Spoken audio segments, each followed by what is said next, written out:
বিসমিল্লাহির রহমানির রহিম। 22শে ডিসেম্বর 2024। বাংলাদেশ এবং বাংলাদেশের বাইরে যারা আমার ভিডিও দেখেন, কথা শুনেন, সবার প্রতি শ্রদ্ধা এবং ভালোবাসা। একটা খুব সেন্সিটিভ বিষয়, খুব স্পর্শকাতর বিষয়।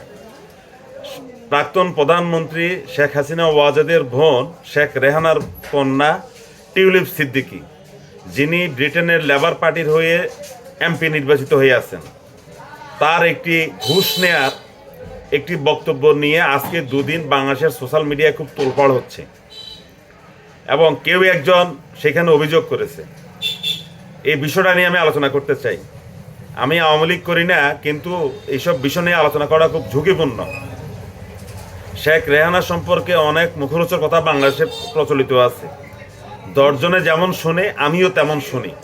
তিনি পার্সেন্টেজ খান, তার একটা গ্রুপ আছে, তিনি ছোট আপা, তাকে কেন্দ্র করে আওয়ামী লীগ এবং আওয়ামী লীগের বিভিন্ন অঙ্গ সংগঠনে একটা গ্রুপ দাঁড়িয়ে আছে যারা ছোট আপার গ্রুপ, এবং বড় বড় টেন্ডারগুলোতে ছোট আপার কমিশন পান। এই ধরনের নানান কথা, নানান মুনির, নানান মত। কিন্তু এখন টিউলিপ সিদ্দিকী নাগরিকত্ব হলো তার ইংল্যান্ডের, এমপি হলেন ইংল্যান্ডের একটা লেবার পার্টি।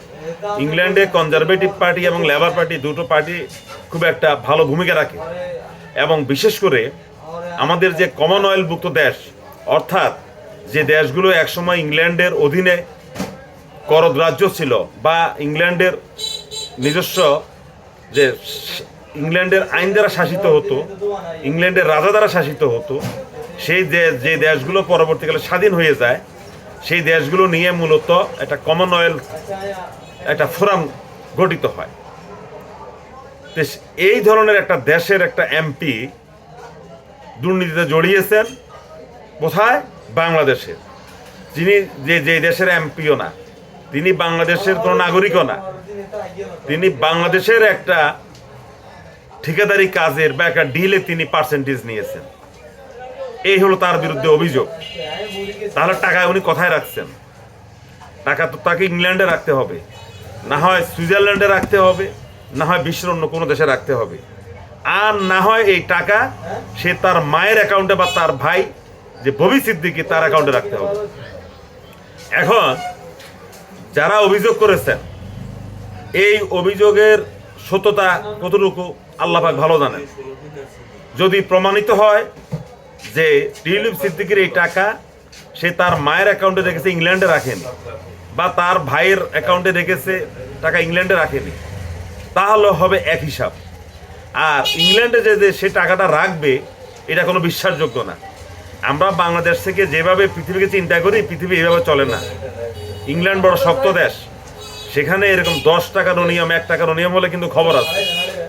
তাহলে ধরে নিতে হবে যে টিউলিপ সিদ্দিকী টাকাটা ইংল্যান্ডে রাখেননি, টাকাটা রেখেছেন বাহিরে। এখন বাহিরে যদি সে টাকাটা রাখে, ব্রিটিশ সরকার অবশ্যই এটাকে তদন্ত করবে। যদি তদন্তে এটা মিথ্যা প্রমাণিত হয়, তাহলে কিন্তু আগামী দিনগুলোতে আমাদের যে বাংলাদেশের যে আমরা শেখ পরিবারের যে সকল অভিযোগগুলো আমরা করে থাকি, বিশ্বের বিভিন্ন দরবারে যে অভিযোগগুলো আমরা দিয়ে থাকি, সেই অভিযোগগুলো কিন্তু গ্রহণযোগ্যতা হারাবে। এই কথা আমি বারবার করে বলি। টাকাটা কে নিয়েছে এটা একটা মুখ্য বিষয়। টাকা তো ইংল্যান্ডে না, এটা সত্য, কারণ ইংল্যান্ডে চোরাই টাকা রাখা যাবে না।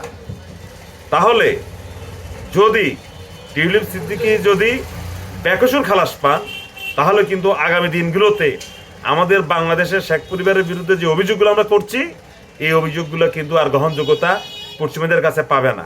সুতরাং আমরা যে যাই বলি, যেখানে অভিযোগ করি, অভিযোগগুলো আমাদের সতর্কতার সাথে করা উচিত। সবাই ভালো থাকবেন।